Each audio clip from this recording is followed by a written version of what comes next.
Thank you, Dean. Thank you for giving me a promotion. Dean said Major League Baseball.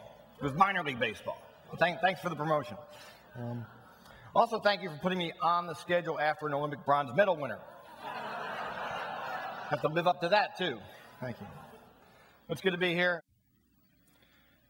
But a few years later, I was given a tremendous gift. And that gift was the opportunity to actually work in sports management. And I made a 20 career out of it.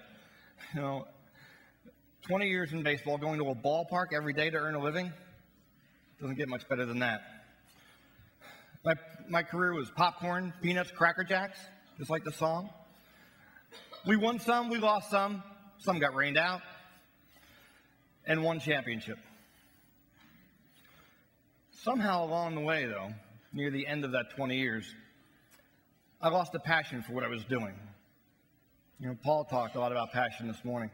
Somewhere near the end, I just lost a passion for what I was doing. And I had to come to a crossroads. I had to make a decision. I could have stayed what I was doing forever. Had a great relationship with the owner of the team. He was very loyal. But I'd be sitting at a ball game, 6th inning, out on the left field patio, watching 4,500 people have the time of their life, and I'm looking at my watch.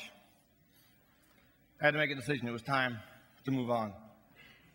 And I bet that's happened to some of you. Some of you might have lost a passion for where you're at, for what you were doing, or you're at a crossroads for one reason or another.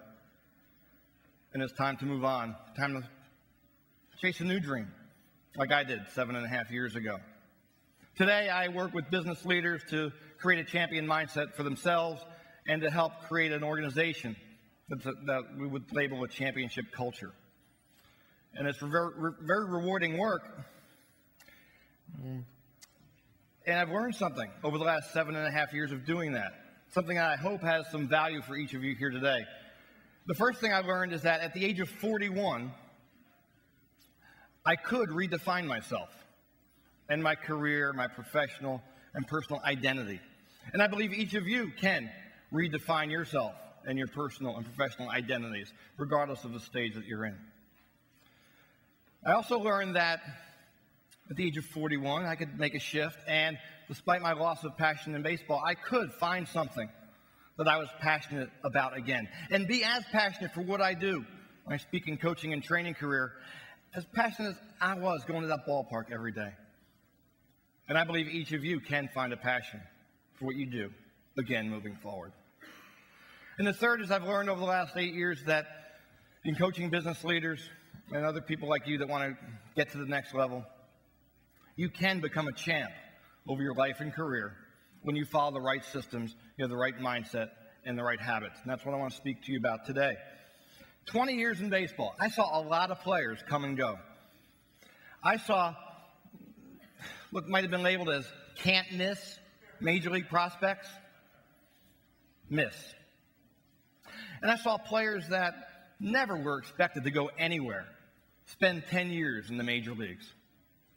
And I got a little curious towards the end of my career, and I began to evaluate the difference that makes the difference between major league dreams fulfilled and those not. And what I've done is I've created this program called the 5 Habits of a Champ. Because I believe that in studying champions, bronze medal Olympic champions like Paul Kingsman, Major League Baseball, whatever champions you want to look to, even business champions, champions don't necessarily do extraordinary things. But what they do is they do fundamental things extraordinarily well.